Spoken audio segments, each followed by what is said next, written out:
You're watching Fanboy Versus with your hosts, JD Church, Nicole Hale, Chris Triplett, and Chris McFeely. And you are watching Fanboy Versus. I am your host, JD, joined by Chris Triplett, Chris McFeely, Nicole Hale. Welcome, gang. Howdy. Hello. This week it is Fanboy Versus massive layoffs as Marvel decides to bring out the hatchet. And not really massive, it's like 15 people, but whatever. And I didn't remember to change the show number again. Yay. Okay, so whatever. Fail Here's again. in the back there. Somebody around here needs laid up. Yeah. You lay me off, you get no show, which would not be a loss, but whatever. So anyway, You're just renumbering the show because you didn't tell us you relaunched the show. I know I could do like Yeah. 275s and it wouldn't really. We're pretending shows didn't happen. Yeah. So that origin for Chris McFeely never happened. No. We'll just get a new origin. I'm hip, young, and black now. Woohoo! That's believable. So, news that we have. Really, the only big thing that anybody was talking about for a few days was the Marvel layoffs. With no explanation or lead up to. It was just sort of like, I think it was like Thursday, I guess. I started to read on Twitter from, I think, Newsarama and a couple other places that Marvel was about to be laying some people off that they had heard from the inside. And Chris, do you have a list of like some of the people that were laid I don't off? know if it's a complete list, but I have a few names here. Jody LeHoup, Alejandro Arbona, and Rachel Pinellas from editorial, and in the production department, Taylor Esposito, Scott Elmer, who's also known as Pond Scum, might be better known as some. Daniel, that's like his, I don't know, nickname, whatever. I've seen him credited in comics with that name. Damien Lachaise and Jerry Kalinowski. Apologies to anybody whose name I pronounced wrong. Yeah. But yeah, it just seems to be a cost-cutting measure. Yeah, so a lot of editors. And some of these people, I know that some of them had worked with, I think Alejandro had been working with, I think he had done some work with Spider-Man or some of the, because I know Dan Slott had talked about him a lot.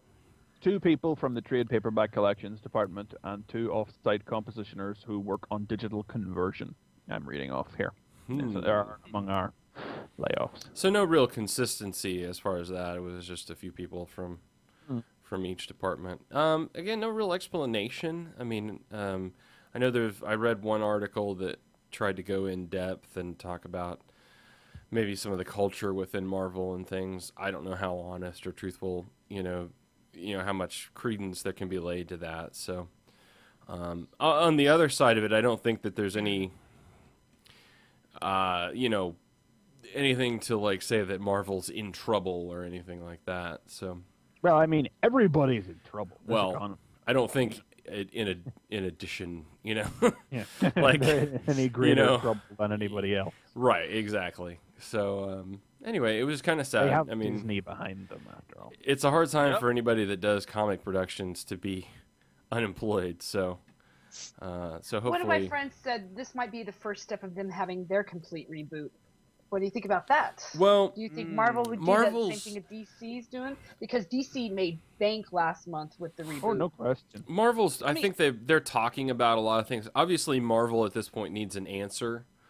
252. Yeah, they need to do something, and it is increasingly apparent that right now they don't have anything. Right. But I would assume that they are also waiting out this relaunch to see what actually happens, because things are definitely gonna slip after a while, and it needs to be seen long term whether or not this actually based on what I've heard from my comic shop, things slipped as soon as issue 2 hit. Well, yeah, they had a dramatic drop off. My comic shop really had dramatic, was it? Yeah.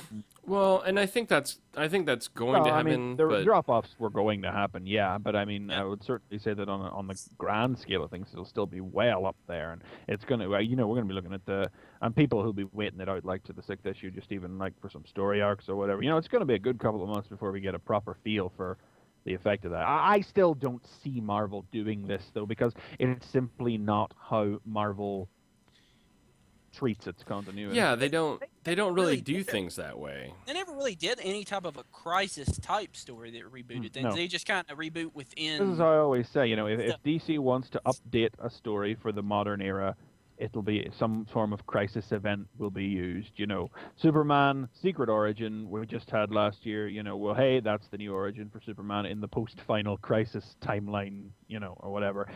Marvel, well, they'll just publish a story and it's like, by the way, Tony Stark's origin takes place in Afghanistan, not China. Deal with it. Right. Move. Yeah. It's just not the way that they deal with. No, of course, that doesn't necessarily preclude the idea of just setting all of their comics back to number one. I mean, you don't have to completely reboot the timeline in order to do that. But frankly, I don't know that a new number one from Marvel is news these days. So what we're saying is that Fear itself coming out next month for X-Men. So there you go. What we're saying is that Fear itself was not quite an answer for 52, then, right? Oh Lord. We're going to be well, talking actually, about... that is something that we have. A bit of news we have this week is a couple of weeks ago we got remember we were talking about the teasers, the large black teaser with just the words "It's coming" published on it. Followed the next week by the red star on the black background saying, "What if there wasn't only one?" Well, hard to tell if those things are related anymore because in the back of Fear itself this month and shown online as well, "It's coming" has been upgraded to a double-page spread, then it's pretty clear that it is the Phoenix. Yes. Oh, So, Of yeah. with credited creators Jason Aaron, Brian Bendis, Ed Brubaker, Oliver Coipel, Matt Fraction, Jonathan Hickman, one of the Kuberts, and John Romita Jr. Well, they pulled out they spared no expense on this, so... I thought the Kuberts were in DC now. When did that end? I don't know. There's a couple of other announcement things, some things we sort of knew about, but I don't think we understood the full extent until we got to the end. So we'll talk about some of those, I think, with our... I mean, there's a couple of bits that we didn't mention from San Diego last week. Just let me rattle through them in my head. Christos Gage is going to be taking over X-Men Legacy. So, hey, that might be a book worth reading. Cool. We didn't touch last week, did we, on how Shonen Jump is going digital only next year? No. No. Yeah, that's a thing, which is surprising to me. I mean, the manga market is dying on its whole. You know, the anime and manga bubble popped a year or two ago, and it's been continuously expanding for the last decade, and it did reach its breaking point within the last couple of years. But if Shonen Jump can't survive in the mainstream market, I don't know what chance anything else has. But to be fair, it is not just taking the monthly magazine and putting it online. Like, it's actually going to come out weekly. And it's going to be only the stuff in it's going to be only 2 weeks after it's been published in Japan. So I mean, they are really manga markets, of course, are young people reading scanlations online. So they're definitely trying to target that, and they're definitely combating even is maybe the word for it, that market with professional scan translations online only 2 weeks after the comic's been released in Japan. You know, I mean, this as much as I sort of chuckled at the way the announcement tried to spin it as a good thing that the print media was dying, the more I thought about it, it was like, it's like, oh, comic canceled, only available online. To me, is not good news, but the announcement really tried to spin it and make it sound good. And sort of the more I thought about it, the more I realized it actually could be a very good thing for that specific market. It's not good for brick and mortar stores, though. No, well, I mean... Well, it's one book, though. I mean... It's not like all manga is going away or anything, but, I mean, Shonen Jump, as an anthology, certainly, I mean, what was it, $5 for 200, 300 pages? It was always good value, but then, of course, the thing was, like, it is manga, let's be honest, and given that so much of the manga they were publishing comes out on a weekly basis in Japan, it's not too often that you could go whole chapters where nothing fucking happens. It's manga. Yeah. But and also, you may have to buy a magazine with a load of stuff in it you don't want to read just to be able to read that one chapter of Bleach or whatever. Right. I say this as somebody who doesn't buy Shonen Jump, but yeah, I don't know. But I don't think it seems like the change could actually be in its favor. So that was something else. That was actually a pretty big one that we missed last week. Anything else? I can't think of anything else that we skipped over last week. Yeah. What news this week? Fox is picking up Punisher. Oh, well, in Nemo. Yeah. And then they'll drop it 3 weeks later. This is one of those TV shows much like Wonder Woman, you wouldn't mind if it didn't happen. Frank Castle, NYPD decorated cop who takes to the streets at the night as the Punisher fighting the crimes he can't enforce legally. You know, wow. I'm pretty sure that's Daredevil. Yeah, exactly. I was like, I'm hoping that it's like Law and Order, and so like there's like the one side where he's a cop investigating the crime, except for the part where it's in like a courtroom. That's when he's on the street shooting dudes. Yeah. So you set the show up where he's investigating, and he's got enough evidence, and at night he goes and he kills that guy. That's the show I'm hoping we get. Well, that sounds like what they're doing. My favorite investigator, Lasting Castle's already got a show. Yeah. Well, because I guess they have to do something because otherwise it's just him running around shooting people. And what? The Punisher as a format fits a TV series so much better than a film. Yeah. Because when you tell a Punisher film, you inevitably just wind up with a story. Well, you look at the Punisher films we got, they're about where he explicitly goes after the guys who killed his family, which is not punishment, it's revenge. It's a revenge fantasy. Right. Or you get Punisher Warzone, where he's agonized over what his what his mission costs him, and he's contemplating giving it up, which is not a Punisher story. You know, actually just trying to tell a story in which the Punisher goes about, solves a mystery, and shoots some dudes does not really make for a character arc in a film. So I'm not saying that I understand why that is not what we've got out of Punisher films.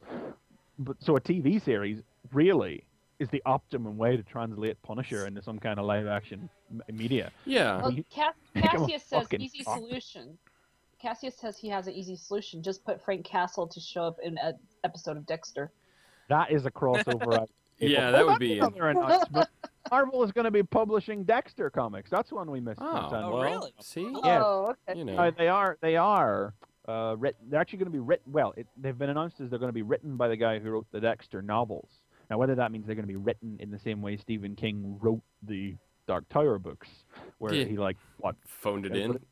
No, he consulted. Peter David that did a lot of those? he consulted on the first one and then just basically signed the paperwork on the other. Stephen King was on the first series, and then he is like an executive producer, so he does he still watches over it, but he's given Robin Firth the writing abilities. He gets an email where it's like, this is the new script, and he's like, okay, reply good. Okay. Am I getting money from this? Reply good. If you want good, yeah. Checks. He goes over to he goes over to his bank account. The deposit hit. Okay, approve. Interesting fact about the Dexter novels. Dexter's psychosis has been, in the third novel, revealed to be caused by possession by a demon offspring of the ancient god Moloch. What the hell? Wow, that makes the show so much less interesting. Okay. I know, right? Yeah, you're not. So when are they going to work that into the TV show? Yeah, not hard to see why the TV show didn't go in that route. Maybe the comics be less what you would expect. Whether or not the comics are going to be new stories or adaptations of the things, I don't know. Okay. Yeah. Nice. Anything else? We were going to talk about year one. I think we'll hold off. Nicole has not seen it yet. We really I've been done this whole kind of want her to. Did anybody see Walking Dead season 2 premiere? No. I did. Yeah. No. Okay. I heard ridicule over over the episode 1 of that, and then I still have not finished season 1 anyway. So, but yeah. I really enjoyed it. Yeah, I liked it. I heard there was I don't know. I know that some people were showing disapproval of the first episode of season 2. So why? The only thing I disapprove is at the first half hour there's no commercials. Yeah, man. I was sitting there and I was like, I need to pee. Where is the commercial? But you were fine. Like right after that, they had a commercial every 5-10 minutes. Every 5 seconds, it was a commercial. Well, mind you, of course, this is British television where we don't have you have 3 commercials every half hour. We actually went 40 minutes without a commercial on TV over here. Oh, how do you live? Man, that's a lot of not having to I fast believe there forward. was only one commercial in the remaining half hour of the program. Yeah, we don't know after what that. we're doing if we're not fast forwarding through commercials here in America. Yeah. But we have capitalism. Okay. So what did you hear people complaining about? There were some things. I guess some. There's a picture that came out on Reddit that some people did, that had the basic ones. Let me see if I can pull it up real quick. That they did like shots from the show and then had like taglines under it. So, for example, it's got the main character and it says, wants to hear from someone, spends 5 minutes holding down the talk button on the walkie. One of the guys picks the quietest weapon and the loudest vehicle. Another character has never assembled a gun before and tries anyway, and it'll surely fire. An accidental grievous injury from a slight movement. I guess one of the characters cuts themselves or something.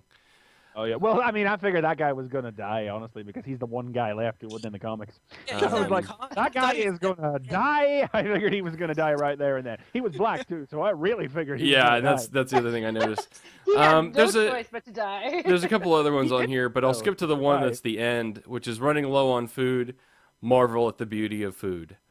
I guess as the I kid was is. waiting for them to shoot that.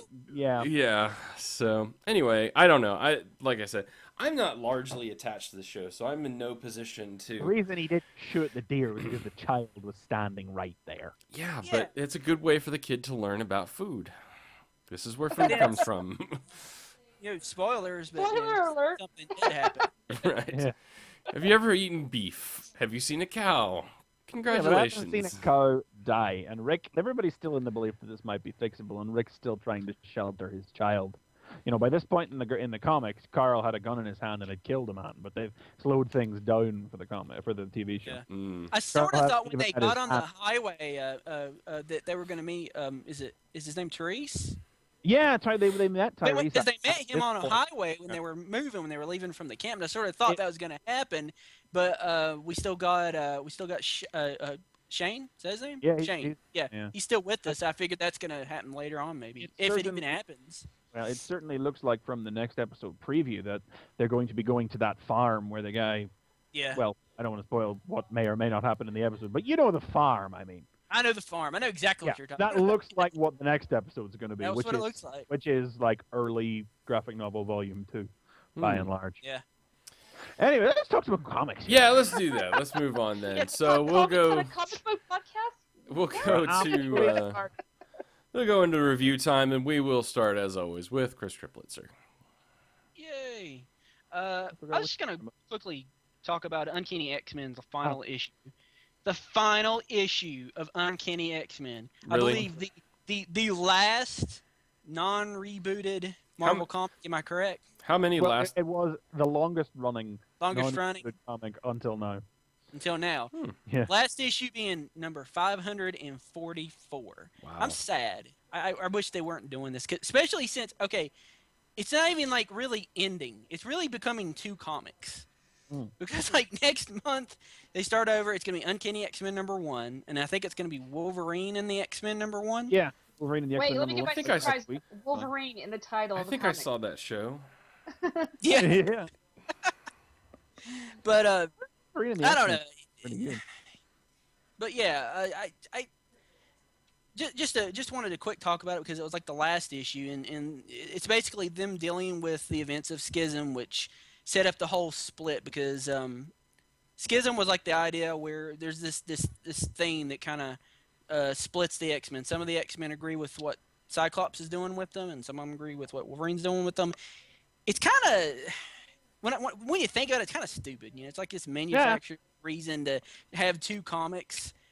To be fair, though, I mean, this is something that has been bubbling for a long time. Cyclops has been acting against type, not necessarily against type, maybe, but he's taken on a new role as the leader of a race since M-Day, and he has had to make a lot of questionable decisions that comics readers have been looking at them and going, wow, really? It's like, you know, the questionable decisions that he's had to make as the leader of mutant kind. And this is that plot, finally. Somebody grows some knackers and stands up and goes, really? Really? I'm going this way.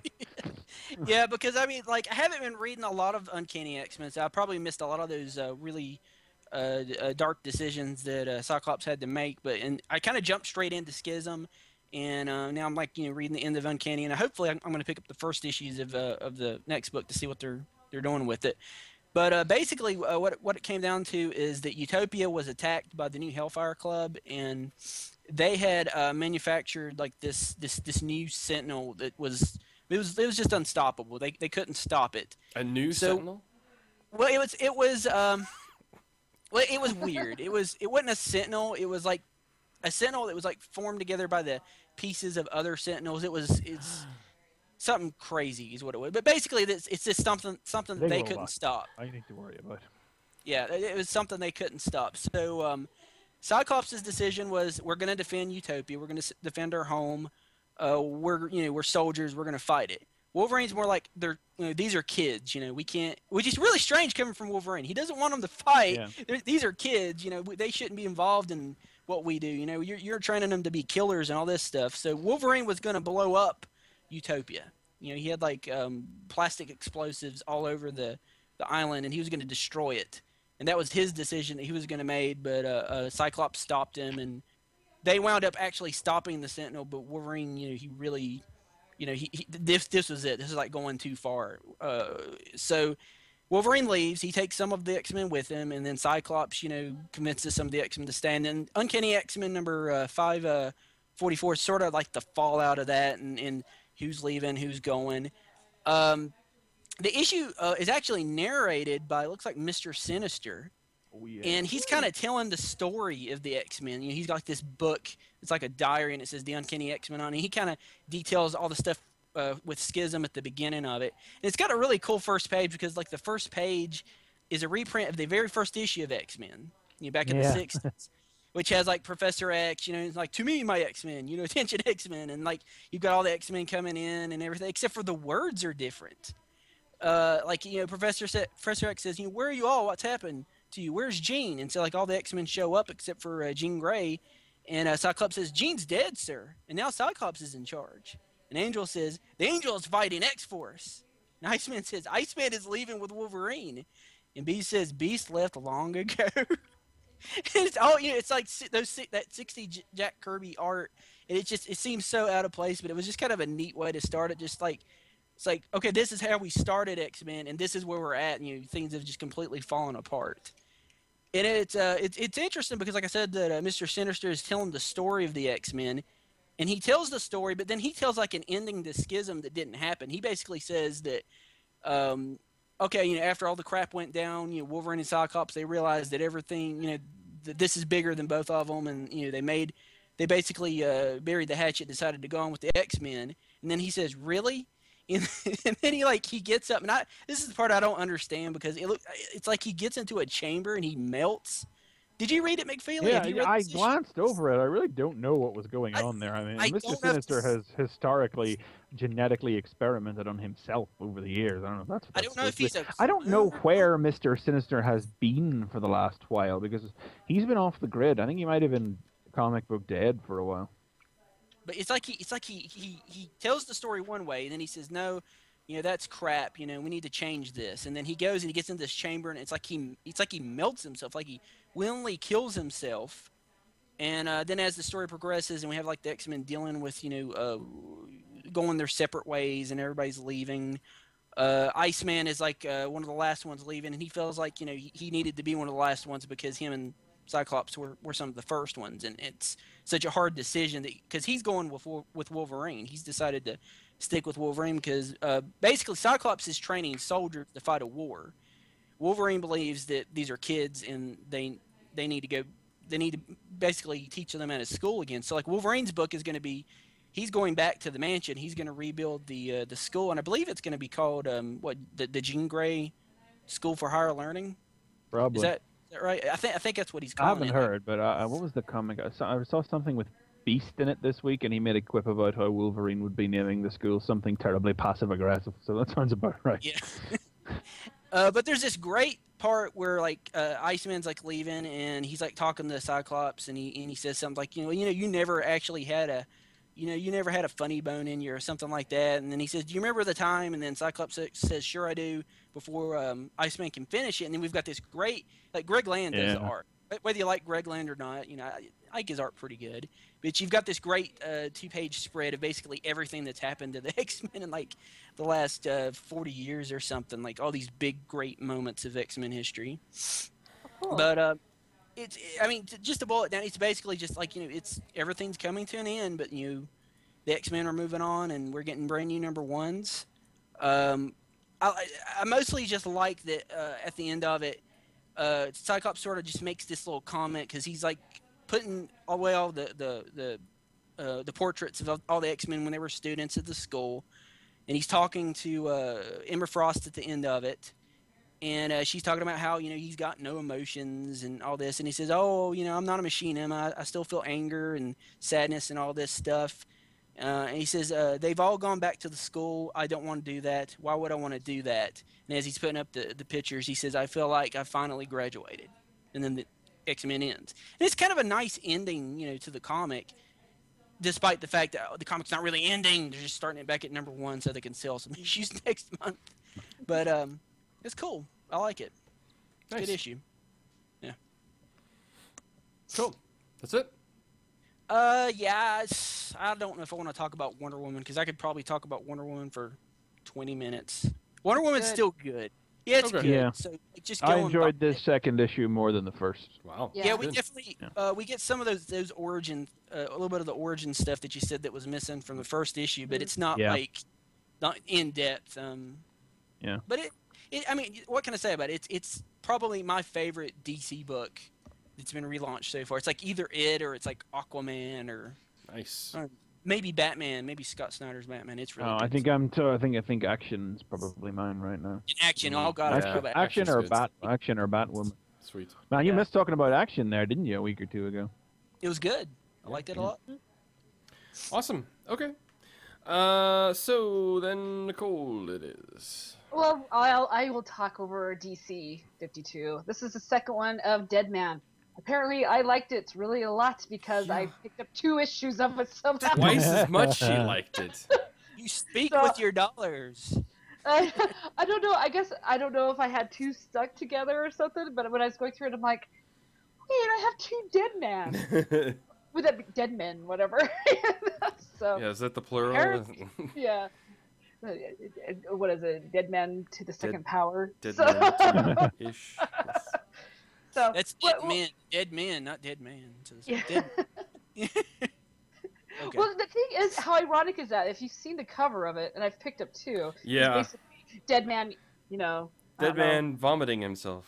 Yeah, over and over again. So I'm like, well, I got twice that nice surprise. Well, the thing is with this issue, it starts off right where the last issue ended. Boom, it brings you right into it. He is in the body of a soldier. He was a soldier that came home from Afghanistan, wasn't he? Afghanistan, yeah. And he's got no I don't legs. remember which war it was. But to get the attention of the goddess, he was going to kill this man. Well, guess what? It worked. So, Damn. so the name of this issue is 20 Questions. And basically, he has tons of questions for her. He's like, why am I doing this? What's the whole purpose of this? And of course, she's not giving him any answers. She's just saying, you've just got to do this. You've got to learn on your own, even though everything will be revealed. And yeah, it's all very sort of, And of course, I'm as confused as he is. Like, okay, what's going on? But you feel like if you come out feeling, well, if you were in his position, you know exactly how you'd feel because you didn't get any answers. You just have to go through this journey. And I do like the part where he asked her about how he's keeping their psyches every time he leaves them. Here's something that was a part brilliant. me. Yes. A brilliant way to do that in comics, where he asked the question, and you get 2 still panels of not exactly the same. I mean, there's some movement within her sash, so you can tell there's a little bit of movement of time. It seems like time is like it's gone by a lot, and she hasn't given an answer. Right, and then she's like, "Oh, it's psychic residue, nothing more." Residue. And you're like, Right. Yeah, it's like, is she thinking of a good Of a answer, good or is hey, excuse. it's a Yeah. lie? What the hell? Yeah. Yeah. But then the truth comes, I guess, the truth comes out. It's just memories of, he's connected to these life forces, so he receives their memories, so that's why they're connected to it. But Well, also, that's what she says. yeah, she that's said. the thing. It Yeah. says it might come out. So well, then he is back into the body of a soldier. He decides, well, this really sucks. I didn't give any answers. I'll go to the bar. So, and then all hell breaks loose as soon as he gets done through this bar. He is transported from different body to different body. Basically, his adventure is to go. I don't want to give a whole lot of it away. To find the librarian, and well, basically, there's different steps. I don't know, of some kind of limbo area that he goes to. One area has supernatural creatures. The other one, It's just if you've kinda seen like a supernatural bar if or you've seen something. Yeah, it is. Constantine, The it's thing- like that bar, okay? his identity. It's a bar where the demons go to. Yeah, it's the bar where Hang you out. know, demons and ghosts and goblins and things go He to. gets caught. That's what's awesome. They Yeah. know what he is doing, and so that's why he's having to really jump around from all these people, that just so he doesn't get caught. But he finally finds the librarian, and the whole purpose is so that he could find his own book of his life, and because he wants questions, because he wants his questions answered, because the goddess really didn't answer him. He wants to know what's going on. So that's very vague, but I don't want to give a whole lot of the comic away. It's really good. It's filled with a lot of detail, a lot of fun stuff in it.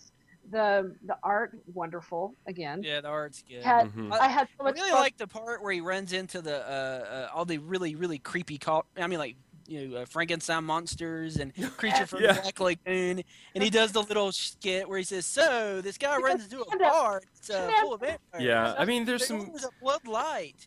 And then, There's like, this Dracula-looking guy says, "Waiter, who is this fellow? An intruder, your highness. Well, I like his act. If he survives, you may buy him a bottle of the finest champagne and charge it to my account. Of course, your highness." It's just this little thing out of nowhere. Yeah, I mean, there's some great humor in this, that's going through, and I mean, I think it's interesting because again, we don't, it's not that Deadman hadn't spent a lot of time within the DC universe, up until Brightest Day, and to sort of kind of start over with this character and get some backstory, and in particular, it's made this goddess character way more interesting than I thought she was gonna be. It's like, I want to know why more is- of her story. yeah, because it's like, why is she lying? What is Yeah. her motivation in this? What is she protecting? Why isn't she revealing his whole purpose? What is his ultimate end? And the thing is, I was never really interested in Deadman.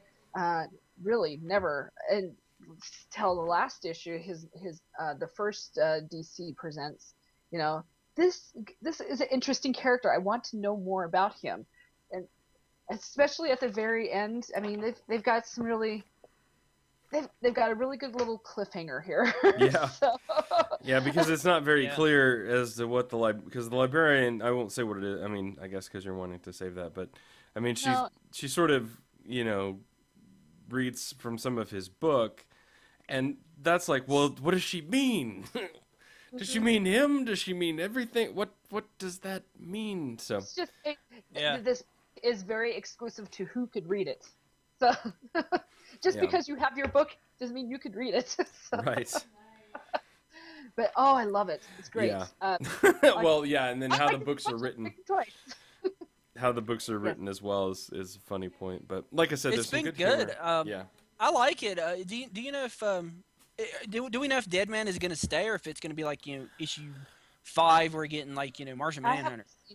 haven't seen anything. I don't know. I would assume, considering, trade consciousness and things, that it's going to be 6 issues and then we'll go to And we'll get something else. We're just now getting the solicits for issue 6 for stuff, right? No, 4. 4? No. Oh, okay. No, Oh. sorry, 5. 5. Okay, so we'll know probably in another month or 2, I guess. Yeah. I guess I saw on Twitter that Gail said that she was writing issue 6 of Firestorm. Oh, So we know cool. she's at least Okay. on through issue 6. That's good. So That's good. we haven't heard otherwise after that, but I just want to do a little quick review on this next one. Sure. It'll probably take minutes here. You're It's fine. called Monocyte. Monocyte. Monocyte? It's a new ID. Oh, just before you start, I see the solicitation for DCU Presents 5 says it's the mind-blowing metaphysical conclusion of Deadman's Soul-Searching Quest. Oh, so we shall find out next month from the solicits what will be happening with that comic. Cool. Good. Cool. It's really good. So this next one is from IDW. It's called Monocyte. Now, this is not a comic for everyone. First of all, it's kind of dark, and it's pretty much very poetic. If you do not like Shakespearean talk, you will hate this. Oh, and even if you do, you maybe won't. It feels very thick, but it's I think it's like only 22 pages. But I mean, the wording on it, like I said, it took me 40 minutes to read this because there are some really big words in here that I haven't since my psychology book. But if you like the really hardcore fantasy, you will like this. It's very, I mean, the art in it's very gothic. So, who's the creative team on it? The art is by Mention 3. Okay, I've heard of them, funnily enough. Yeah, and written by Mention 3 and Kazra Ganbari. There we go. Yeah, everything is basically in mute tones, very hard sketch. Basically, you have two immortal sides ruling over humans, and basically there's a war, and they have a savior coming to save them. Basically, that's Monocyte, and he's the one that's going to be killing the immortals. That's basically it. But it's if you like poetry, this is great. But yeah, it's very hard to read. Again, not for everyone, but I can see. Don't think I've ever heard a comic recommended on that basis before. If you like poetry, you'll like this. I mean, I would love to hear you read some of this, Chris. Well, get the voice on. We'll get that later. I've got one lined up for later. Yeah, but it's very, very interesting. Like I said, if you like the gothic fantasy, this is definitely for you, but it's not for everyone. But I will pick up the second one just because I'm interested to see if it continues on with it. So there you go, Monocyte. Cool. Very cool. Okay, that's on to me then. I am going to be talking about Justice League issue 2. Yes. Yeah. Yeah, mother. Yeah. It's an issue. It's the second one. Finally. 7 weeks later, here we are. Yeah. This is your favorite issue you've been waiting for because it's got Superman in it. Yeah. Oh, yeah. So, you love the new You 52 love Superman. So this is Nice. He's your boyfriend. as we knew from the last issue, this is going to be Batman versus Superman. Ooh. So basic synopsis of this issue, 2 parts. Superman fights Green Lantern, and Vic Stone argues with his dad. What? So, and then all hell breaks loose. But no, basic synopsis again. We had, again, last issue, Superman, Green Lantern and Batman had gone to Superman because he's an alien. He knows about aliens, which is sort of like saying, they're from a foreign country, therefore they know foreigners. Nah, don't buy it. Shut up. So it's like it's a different thing. They're aliens. They're from a whole nother planet. They have absolutely no leads whatsoever to go on. There's one known alien on Earth. Green Lantern's ring. I want to know stuff about Afghanistan. I know a guy from Ireland. Let's talk to him. He's from foreign country. They don't know anything about aliens. They Yeah, just know that there's one guy who is rumored to be alien on Earth. Chris, you're totally harshing my joke years here. Ago. I will harsh. I live to harsh. He's harshing it. So, Superman, however, had just been attacked, so he wasn't too keen for talking. He was keen for whooping ass. Much as a lot of people were jumping up on his rather reactionary attitude last issue, we knew that, so there's no reason to get all pissy. Not I'm accusing you of getting pissy. That's not, some people did. No, I didn't. We knew he was already just been attacked and he was all hepped up. Yeah. So he's not in a keen talking mood. They finally get Superman to help them out, and that's when the story breaks to the second part of this issue, where Vic Stone has a conversation with his father, and his dad is the most honest dick I think I've ever encountered. Normally, very honest douchebag. Normally, when you encounter a dad character, it's like, "Dad, you hate me," and he's like, "No, son, I'm only doing what's best. Yeah, very important work." Vic Stone's dad is like, "I'm busy. I don't really care for you. I've got other important things." You're trying to do sports stuff, and I don't give a crap. I just like it how Vic's like, I could get a full paid scholarship. He's like, I don't care. I'm going to pay for your college. Yeah. It doesn't I'm matter. rich, biatch. I'm gonna pay for all that That's the first time I shit. ever heard a father like throw away free money. Yeah. No, let me like, pay for your college. And then the mother box is open, and boom tubes galore, and craziness, and stuff. So, anyway, more in depth on this issue. The only thing I know that Brian in particular, and I was a little bit. We were kind of sold on this idea of seeing this fight between Superman and Batman. That can't go well unprepared. You know? Yeah.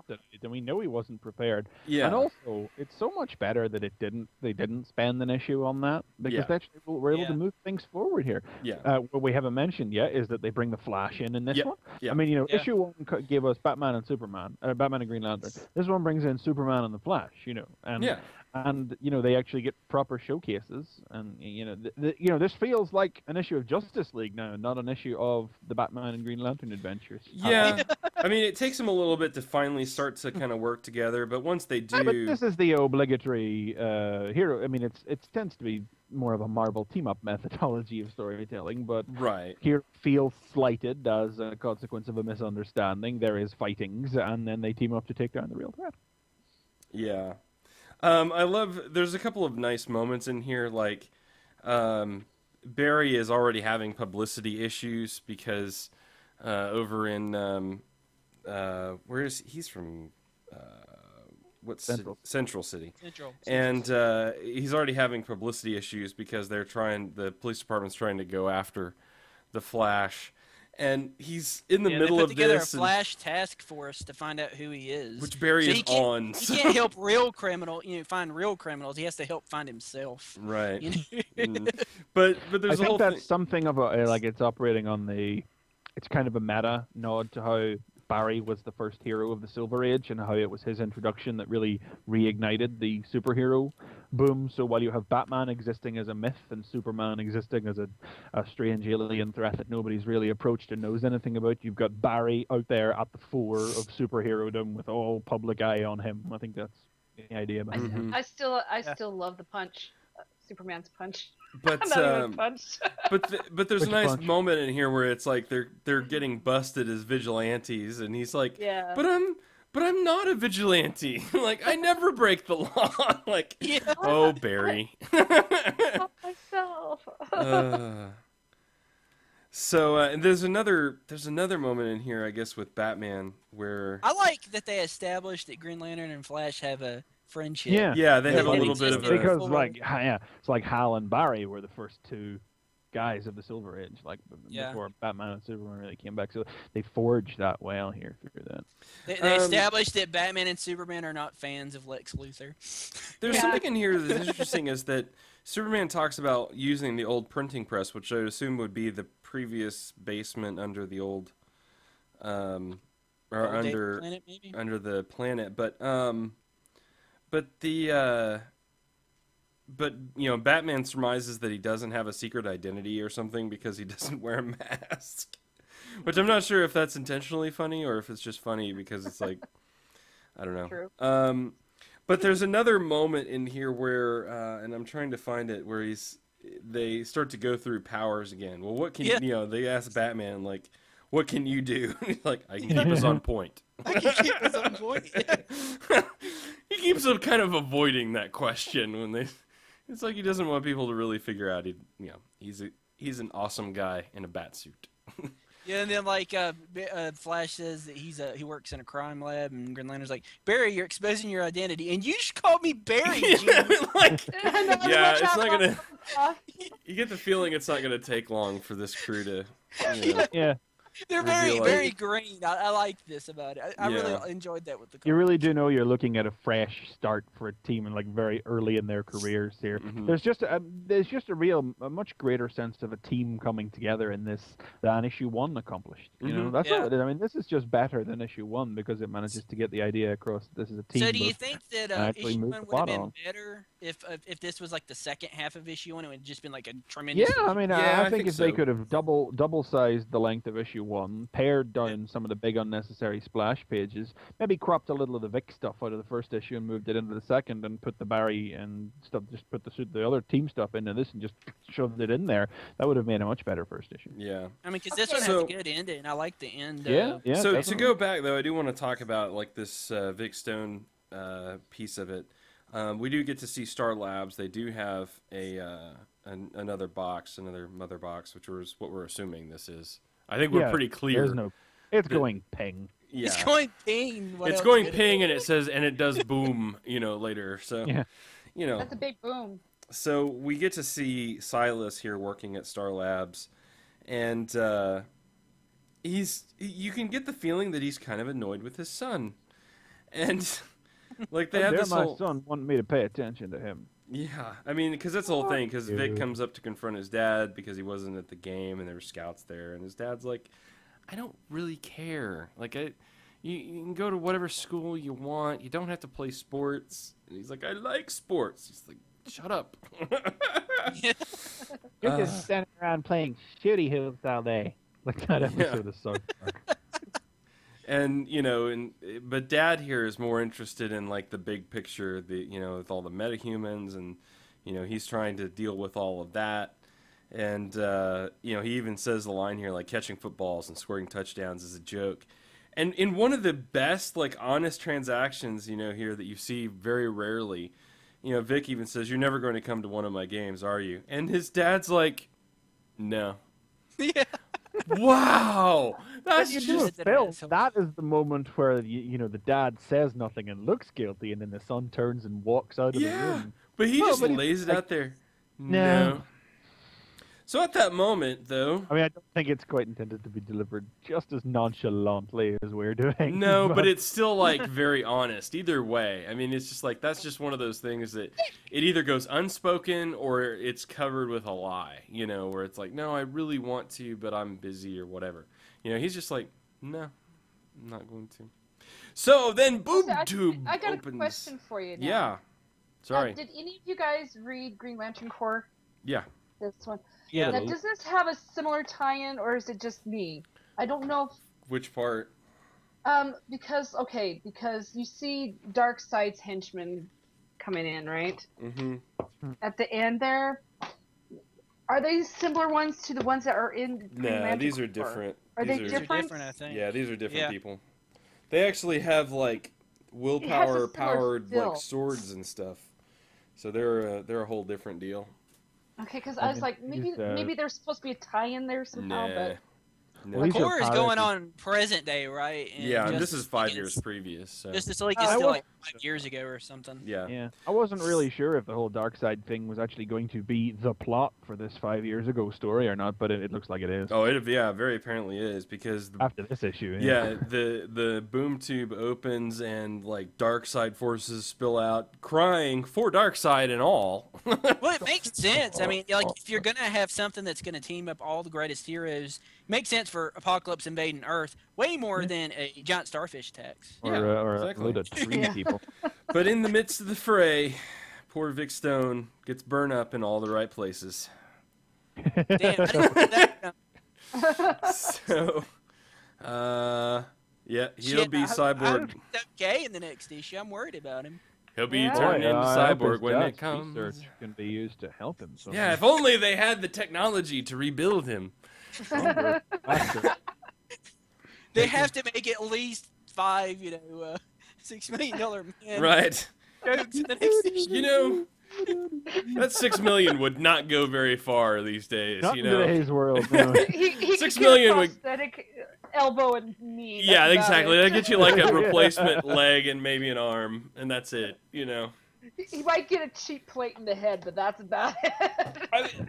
I was a little disappointed. Like I said, the only thing that was really disappointing was that it was touted as, you know, Batman fighting Superman. I don't mind that it didn't happen that way, but it's just kind of like, don't sell it that way. The fight lasted as long as it could potentially last. Yeah, exactly. And like you said, I think there is a nice. It was kind of fun when Superman flicked Flash in the nose. And, I love I that part. honestly see it as Batman versus Superman as much as this Yeah, is their Batman's meeting. trying to yeah, stop all because the fight. Batman was literally he was like Phoenix Jones running through the whole thing, going, "Break it up, break it up." Kind of like their first date gone bad, but you know it's going to end in a happy ending.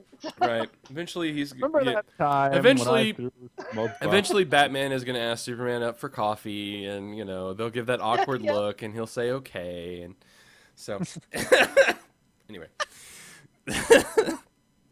All right.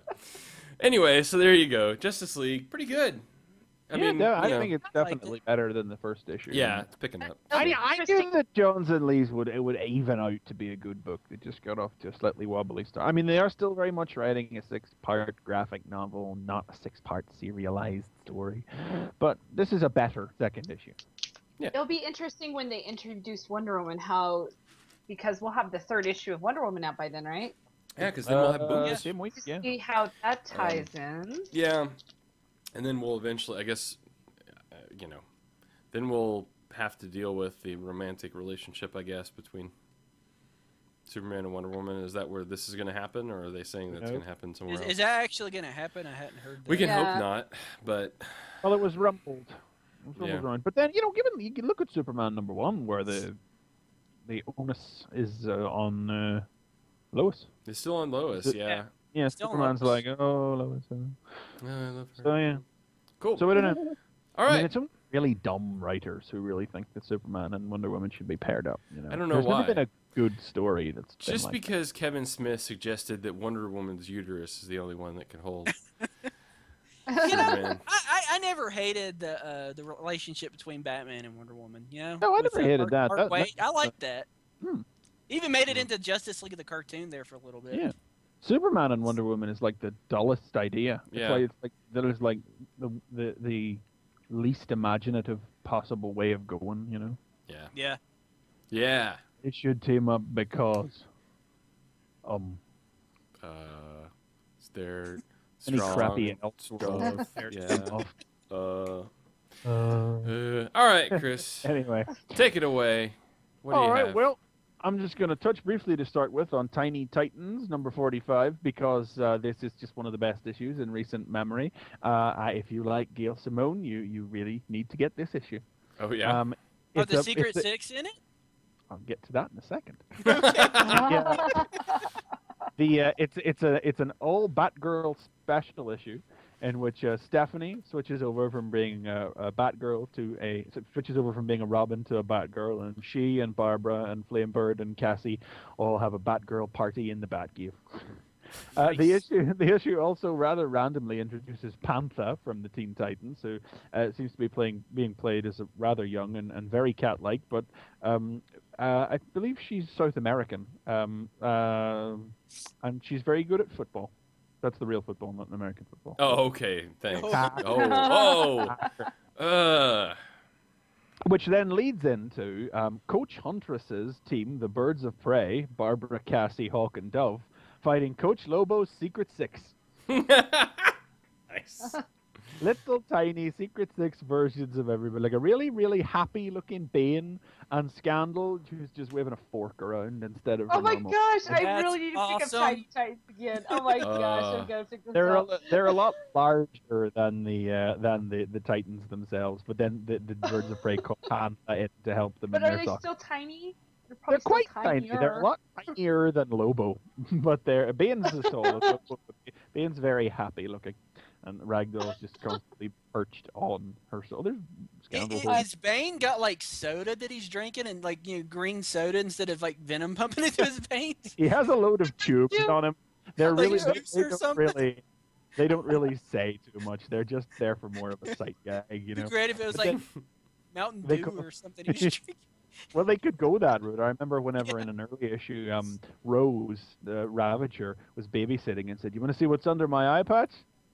My eye." Just sort of do that with dodgy concepts. But no, they call Panther in, and she beats the Secret Six single-handedly on the soccer field, you know. And then they go for ice cream. And then everybody goes for ice cream, you know. And so Huntress says to Catman, "So Secret Six," and he just goes, "Shh, secret." Oh my gosh. Yes. And then the issue ends with a little, and now we resume the soccer game between the League of Just Us Cows versus the Robins, already in progress. And we've seen, I don't know if we've ever touched on the League of Just Us Cows on this show before, but it is Bat Cow, Aqua Cow, and what's the name of that other cow? Flaming Head Cow. It's a cow. Flaming Head Cow. It's from the depths of the earth. Terra took the Titans down to the depths of the earth, and we met Hotspot down there, the Titan whose head is on fire. And the answer was that everything's head is on fire at the bottom of the earth. Look, there's a cow. We joined the League of Justice Cows. Not Justice Cows. Why am I not reading this? Oh my I don't god. know. I've spent the last 2 years. I forgot to put this on my list of my last Oh comics that Jesus. closed Oh, down. I exactly. gotta put it on my list. The- Gotta put this on my list. The Robins are playing the Just Us Cows in soccer while this is going on, and well, the Cows are winning 52-1. And you know, Batgirl asks, "Well, at least you have 1 point. How did you score?" And Robin just has a little thought bubble, and all he remembers is the image of the him holding onto the ball as it flies through the air, and him going, "Ah!" And he says, "I'd rather not say." Oh my gosh, I've got to pick up this back issue. Yeah, I'm that's so sad I missed out on this. best issue in a while. Definitely a I little gotta bit. Of, see, I gotta see Tiny Bane. he's not that tiny, but he's very happy looking, and it's still got that Eisner Award-winning stamp on the cover. Oh, yeah. Best Don't- issue for- Don't forget that. What I'm going to talk about in full this week is Journey into Mystery. Now, who's read this? I wish I I- did. I flipped through it. I read through it really quick, but I couldn't tell you the details on it. Okay. Well, no, I'm afraid I'm going to have to just boil the dickens out of it because Do to, it. to actually cut to the meat of what is so good about this, I have to. So, last issue, we didn't talk about last issue, but we touched upon how Loki's forces stormed into Dark Asgard while the main fighting was actually going on in Fear itself. And we found out that terrible art from Whilce Portacio aside, who unfortunately still draws this issue, though he does a better job this issue than he did last time, That's good to know. that Twilight Shadow, the shadow of Surtur's sword that Loki took, was the complete opposite of a sword. Something far more mighty. A pen. Yeah. Yeah. Beautiful. Sure. Yeah, it's like a glowing quill pen, and they've snuck into the library of Dark Asgard and found the book that tells the tale of the serpent. And Loki writes in the book, and we get I think these pages are reprinted from an earlier issue, where we learn this a story of the serpent's past, where he was captured by some giants and just sort of bullied by some giants, and then he snuck into their camp and ate their throats out to leave a message for them. We'd heard this story before. I think it was in issue 625. But as Loki writes in the book, he amends the story to explain that afterwards the serpent dragged himself to Asgard. His bones broken and his bones were rebroken and reset. He was in great pain. Blah blah blah. You know. Anyway, and then he met the girl. She cleaned his wounds. She spoke kind words, and on the best day, she even made him smile. When he was healed, he looked for her, but she was gone, and only her memory remained. As he grew to his full power and majesty, he looked back on those days, and whenever he dwelt on the lessons he learned of hardness in the galley and the scarlet-stained mountaintop, he always recalled something else. The mysterious girl with green eyes and a soft touch. And beneath the hide of the hard-scaled serpent, he hid an inch which he treasured and feared, in equal proportions that no other than he would recall. So, Now, this is completely parallel to what is happening in Fear Itself #7, which we'll talk about later on in the show. But as Loki does this, Thor is fighting the serpent, and the serpent has turned into a giant serpent. So they've basically, for Fear Itself, they've repurposed the Asgardian myth that Thor would die in battle with the Midgard serpent, the world serpent, as this serpent instead. The myth says that Thor is supposed to die in battle with this serpent. But as Loki told us time and time over, there was no way to defeat a god like the serpent. But he was that god no more. A sliver of fear wormed into a soft spot, and he felt prophecy close around his throat. We cannot change history, but gods do not have history. They have story. And that is something a writer always has the prerogative to twist. We will recall back when Journey into Mystery first came out, and something I've said about it every time since, which is that it's presented as a story told to us. And the idea of stories has been weaved into, like, the basic setup of Journey into Mystery in the way that it is presented to us, and at least every other issue, if not every issue, has often told us a story, whether it's the story Volstagg tells Loki about how Thor broke his steeds, or if it's the story about the serpent's past, as before. And we've seen stories about how there's magic in the power of words, which was something Gillen toyed with whenever he was writing Thor originally, shortly after Siege, and in the Mephisto issue I talked about recently, where he tricked somebody into signing away their soul. And look, this is it. It's not just like a theme. It's not just something for me to look at and go, ooh. It's actually the absolute core of this story. It turns out it's not just a way he chose to wrote the story. It's not just a way Gillen chose to write this story. It is absolutely at the heart of the very nature of the story. Loki finds the book that contains the story of the serpent and rewrites the story. And because it is not fact and history, because it is the story of the gods, the oral legend of the gods, the way their tales have always been told, the way this comic has told us their stories, it becomes truth. And it is only in weakening the serpent in that way, in fabricating this moment of weakness in his past, that he turns the serpent into something that Thor is actually able to defeat. Wow. I wish he could have rewrote Fear Itself #7 while I was at it. Maybe he could Just have, saying. could he have rewritten Fear Itself to have been an interesting story? Well, I just wish they had the original artists on this. I know. Still don't care for the new art on here. I'm sorry. The loss of it is a terrible, terrible shame. I mean, this issue, as I say, it's done better than previously. But there's like still one or two pages where like, here we go. There's a page where like everybody's fleeing Asgard. Like Loki uses Twilight Shadow to summon Surtur, and Surtur appears in fire and brimstone and goes, "This is not Asgard. I live in Asgard. I would be a sorry god to blow up my own home. This looks like a perfectly good Asgard to me. To whine is most unseemly." You wanted energy, you have it here. The fire can consume a dark Asgard as well as a light one. And I have to note, you are also free and able to return home. And won't that be nice? That it would. A pleasure doing business with you. And Surtur then destroys... Because, like, Fear Itself #7 doesn't touch at all upon what happens to Dark Asgard. And it is in that we see that Surtur destroys it from within, following through on the deal he made with Loki that he would have an Asgard to destroy when Loki returned him to the world. But then there's the scene where... I think what throws me off is that Loki's supposed to be young, and the art makes him look so old in it. He doesn't look like the little impish figure that Braithwaite and Barry, or even that literally everyone else has drawn, be it Emmerman on Fear Itself, or Koipel on Mighty Thor, or Braithwaite on this, or Ferry on Thor as well. Drew just doesn't look like a child.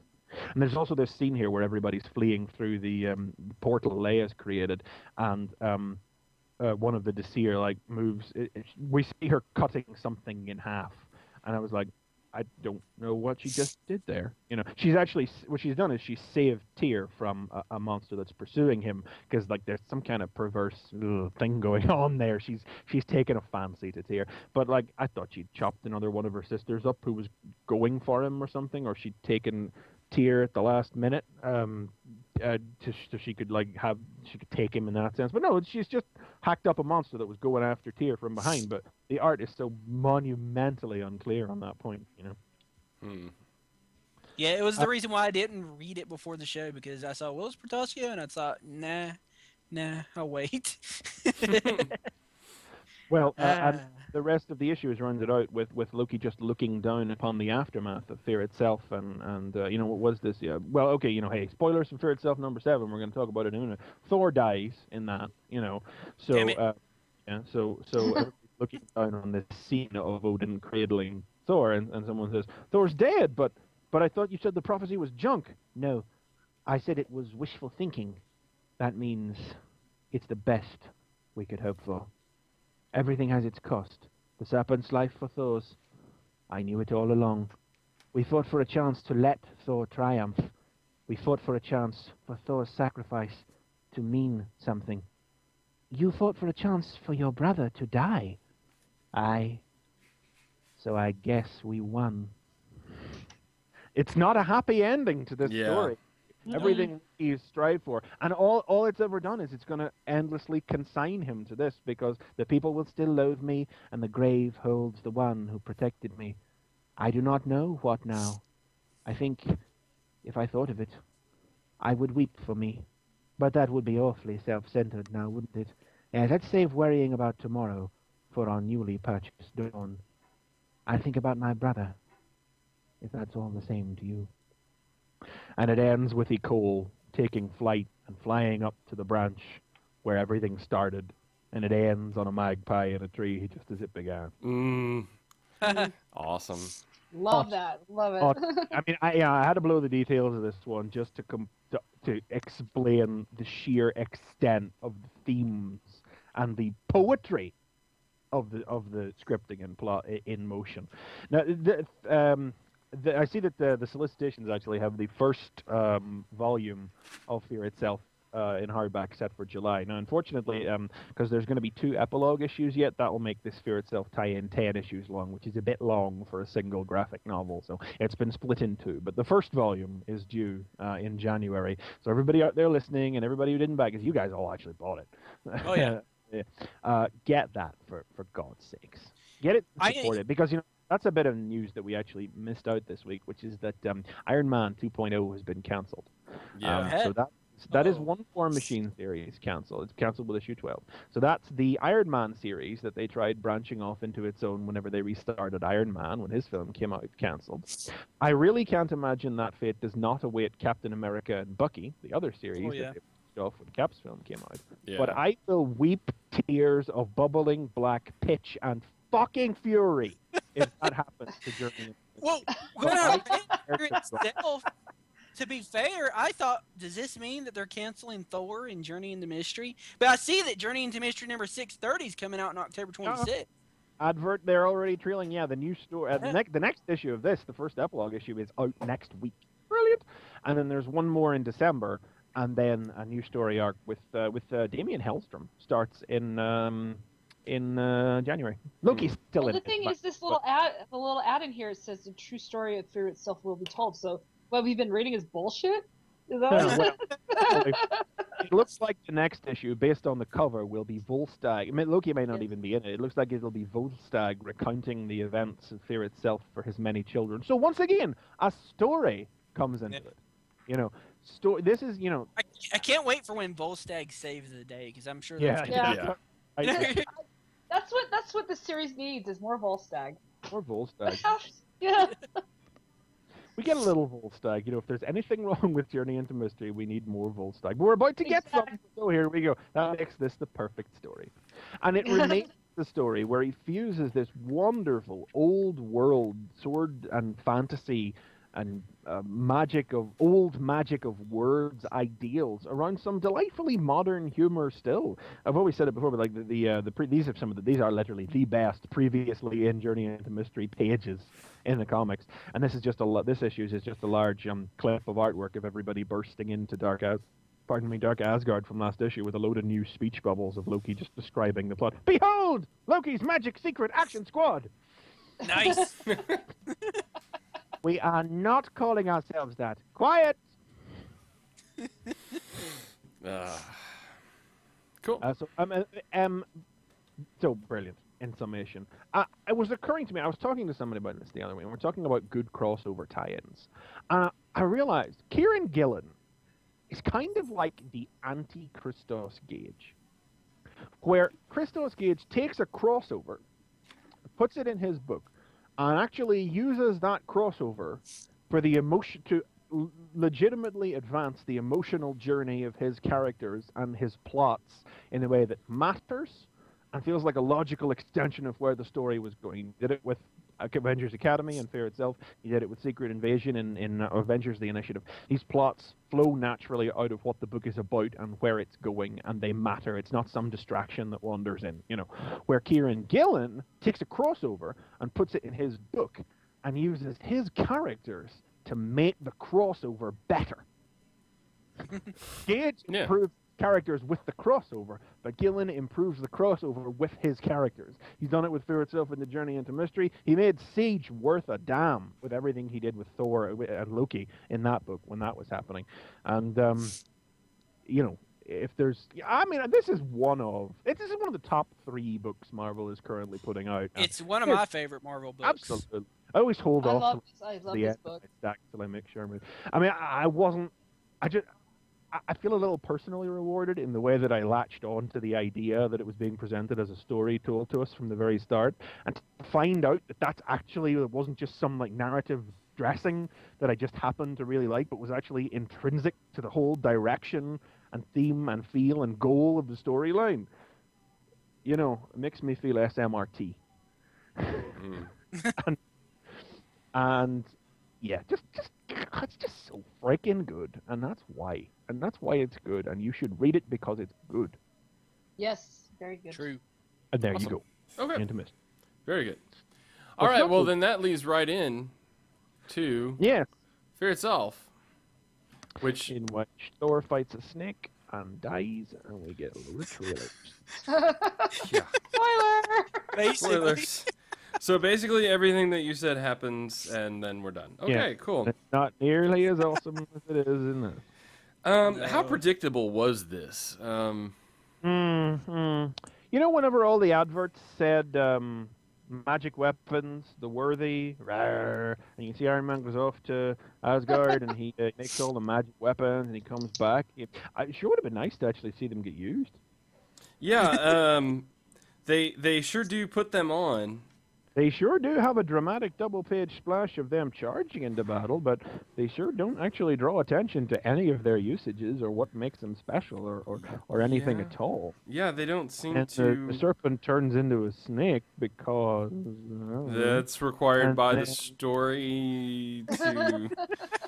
it's just in the thing that Thor has to fight the serpent, so he turns into... Stabs the snake in the head, and then we see. Dies, and then here's another page. I'm usually I'm a naysayer on Fear Itself. I'm going to try to say something positive since nobody else is going to. Oh wait, I know what you're going to say. You're going to talk about that one page. There's this one page in it in which you're going to talk about that one page. Yeah, okay. In which Thor drops his hammer and picks it up. Mother. Who do you think picks it up? Well, come on. Let's go back here. That wasn't led up to as well. First of all, even we mentioned that Steve Rogers can wield Mjolnir at the beginning of this whole thing. Because there was that brief scene where he couldn't. Right. Yeah. And then there was the whole deal where, even Tony coming through saying, "We made weapons for everybody, but you, Captain." Not you, though. But not you, Captain, Because Well, they didn't know that his shield had broken. well, Yeah. come on though, that's it's just like- lame. Cap's going to need a weapon, and those guns aren't going to do much. So Yeah, and even that though, I mean, do want that as a poster. Avengers assemble! yeah. It's predictable, but damn it, it's awesome. I'm gonna say Okay. fucking awesome. I was You know, like, that- okay, here we go. It's one As soon thing I as like- as soon as Tony came through and said, "We made weapons for everybody, but you, Captain," I was like, okay, here we go, Mjolnir. All right, we know that's coming. Has this guy from Broxton, or fake Broxton, as I like to call it, even mattered, like No, he at was in the all first during? He was And in then the first. He was in issue. the first one. Has he been in any of the rest? Not I that think don't you- remember. Wasn't he in the issue? Wasn't he in like last issue when like Cap was trying to get people to stand with him and everybody left? Wasn't he one of the guys that Maybe. left? Might have been one of the guys. I think Okay. that's the emphasis when he said you came back or something. And he said, "Well, I mean, yeah." this my issue town. is filled with little moments of like newscasts and things going that people are actually rising above their fear and doing stuff to help. Yay. Yeah. But you know, there's no. It doesn't mean anything. No. You know, if we can stop bitching. It doesn't ultimately impact anything because it's still Thor that kills. They have been rallied to act by any heroic deed, and it's not. You know, if it's supposed to be like an example of like dogged perseverance, where the spirit of mankind wins through, maybe more than a couple of like sidelong glimpses at Yeah. TV broadcasts where you don't actually see anything could put that thought through. Yeah. I mean, Fear itself started out really well. It gave us that good, solid look at what was happening on the ground among the people, and we thought Fear itself would be good when it started because it had a good first issue. Mm-hmm. But Yeah. it has degenerated. So, like, there's the start of it, and then there's the end of it, and in the middle, you just waited to see who turned up with what hammer in what comic. Like, Yeah. it is so. So, because I It didn't is pick so this up. long I don't- and there have been so many tie-ins. Fatigue has just destroyed this. Yeah. Yeah, so I didn't pick this up, and I'm kind of glad that I didn't. I mean, well, Pick it- you know, it's just- another positive, another reason why you were missed out if you didn't pick it up is the art is gorgeous. My God, the yeah. art is nice. I know this only takes it so far, but you know, I really wish you could have got a good story to go with it. But yeah, if we Yeah. could get Yeah. Stuart and Well, the art's been good in the ones I Yeah. have read. oh, it's always been good. Stuart and Yeah. Temple Run. Nobody draws I mean, a serpent. but I like don't- feminine. Yeah, but I mean, yeah, but and again, storyline. It's like we're literally not trying to not review this. Nothing it's- surprising happens. I mean, literally. Just so. I mean, it's I like. mean, I don't. Thor's comic isn't even ending. He's gonna be back by Christmas. Yeah. Well, he's got to be. He's got a movie coming out in May. Literally only. Yeah, exactly.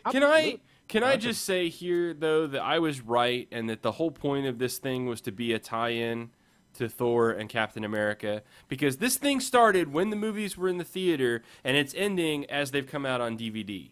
Because Captain America comes out on DVD this week. This is ending. We've got Captain America holding Mjolnir. I mean, what more proof do you need that this was just movie tie-in stuff? And the only like lingering, this is literally apart from the fact that Thor isn't around to be in the next 2 issues of Avengers, there's nothing, no lingering effects from this at all. Yeah. You would think Thor dies would be a lingering effect, or I Well, guess Loki there dies. is this stuff with Asgard, right? Because the way I saw it, maybe I'm wrong. The Asgardians, they're on Earth again, right? And Yeah, Odin takes. yeah, that's a bit of a fallout from it. Odin Yeah. has sent all the They've been Asgardians. sort of cast out of Asgard, and Odin has gone to watch Sure. over his brother to make sure he doesn't rise again or something. Hell, I don't know. Yeah, I don't know. That didn't make any sense. It will take like 10 minutes for that to be Captain undone. America's shield has a scar on it now. Oh, it's a Yeah, they miracle. rebuilt his shield, but they left like a crack in it or a scar cut in it. Couldn't And get out of it. Unceremoniously, Bucky's dead. His whole funeral doesn't even get a full page. It's just like a slice of I a panel. believe that is that's the epilogue issue with Captain America. Ed Brubaker's writing that. They actually do get to eulogize Bucky, but Oh, will it be? given It's how, you know, gonna. it's like you could call that a lingering effect if there was any sense that it had actually impacted on anything, but it didn't because Captain America's comic has shifted around to be about something completely different without that mattering at all, and it doesn't. It just feels like there's no resonance at all. I mean, to be fair, this was a $5 book, and there is a lot of content in it. We do get several epilogues. But they Yeah, are and some of these are interesting.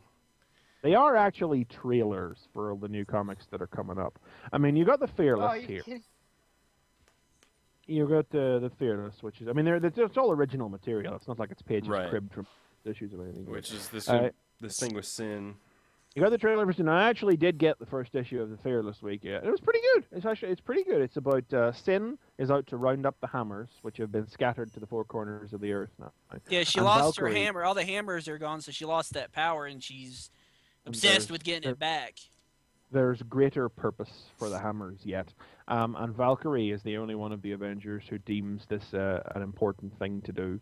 Like some of the hammers have been rounded up by the government, but and some of them are still missing. But Valkyrie is the only one who's looking upon them as really important things that need to be done now.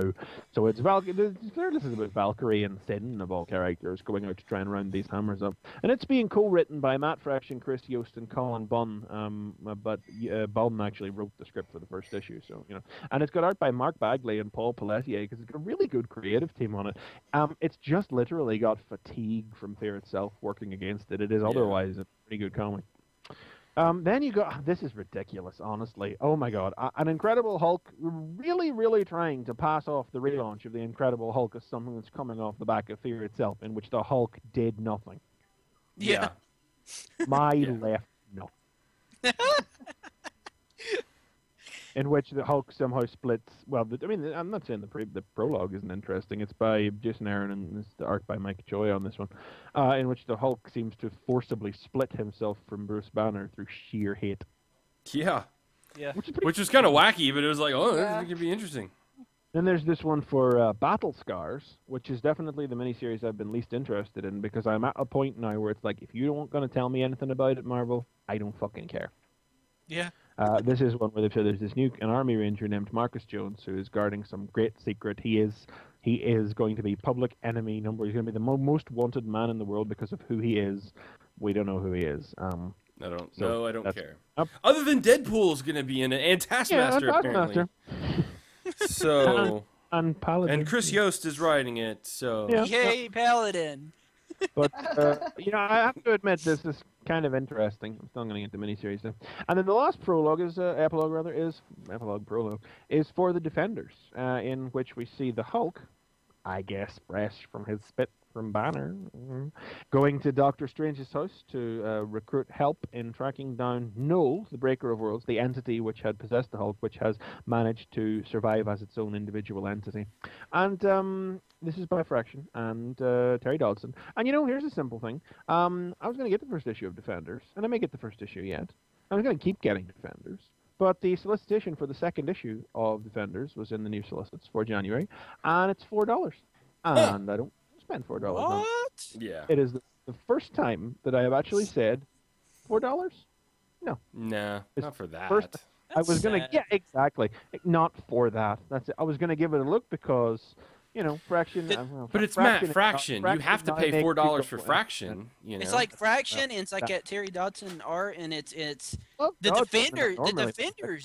Defenders is I would love to get that, but $4. Oh my god. I'm going to get the first issue because I assumed it was $4 for a slightly oversized first issue. Then it would be coming down to $3. But I'm interested in some of the characters. It'd be nice to see Doctor Strange take the center stage, and Fraction has a good history with Iron Fist, and Red She-Hulk's in there, and Terry Dodson's drawing it like Terry Dodson. Matt Fraction has now become something where you look at it and you go, after Fear itself, it's a real blot on his rep as far as I'm concerned. Yeah. And just really, I don't want to pay $4 for curiosity's sake. So sorry, Marvel, you lost me on that one with your $4 tag. No.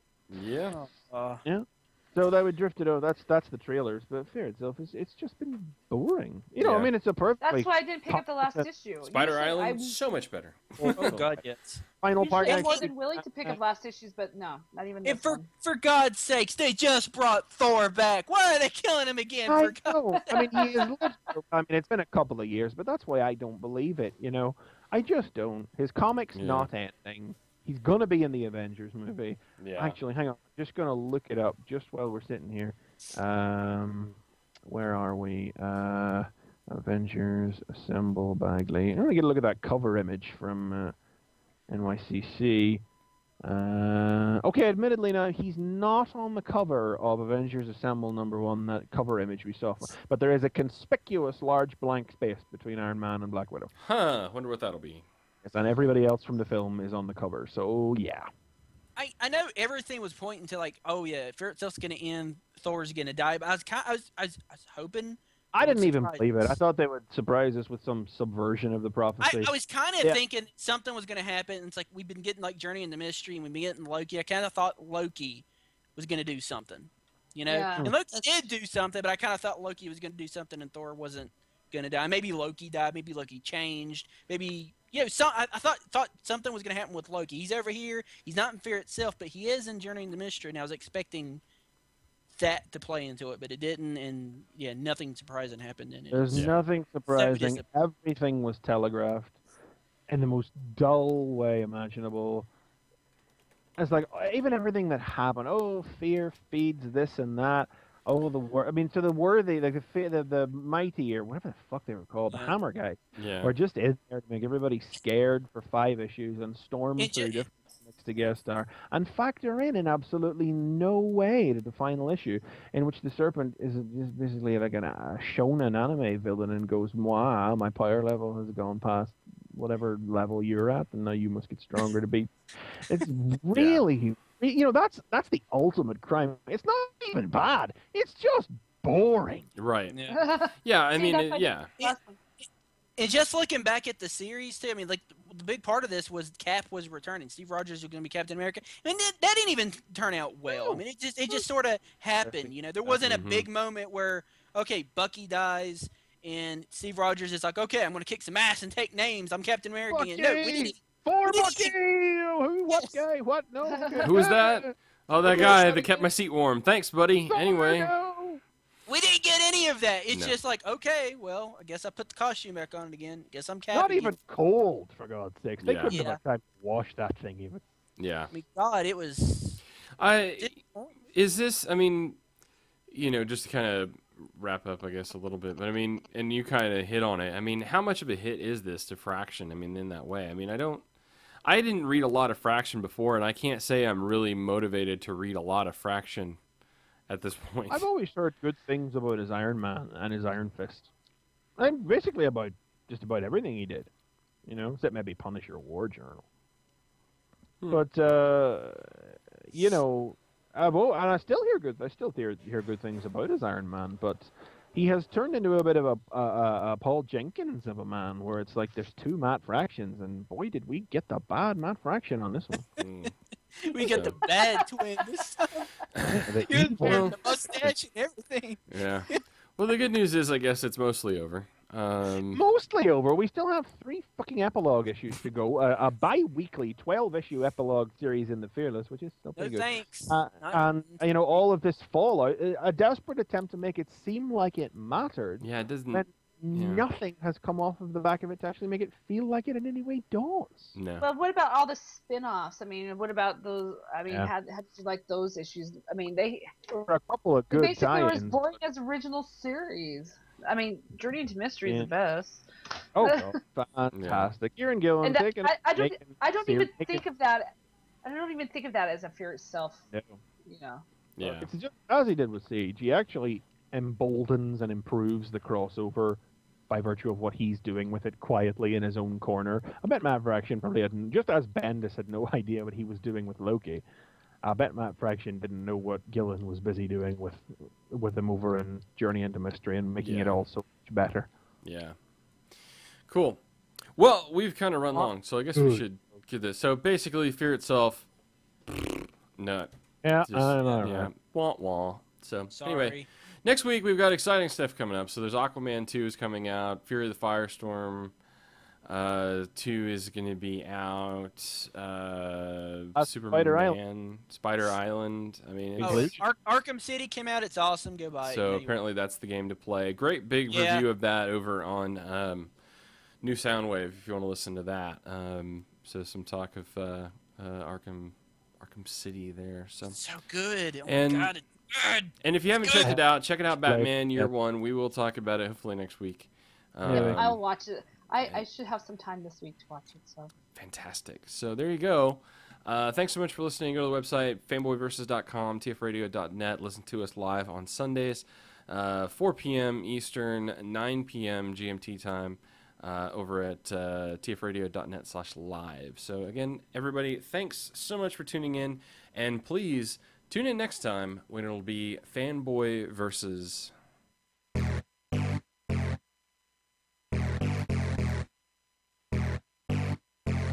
This has been Fanboy Versus. Visit us at tfradio.net for show notes and to subscribe to the podcast. Follow us on Twitter at tfradio for news and updates. Like the podcast? Leave us feedback on iTunes. Copyright 2011 Radio Free Cybertron.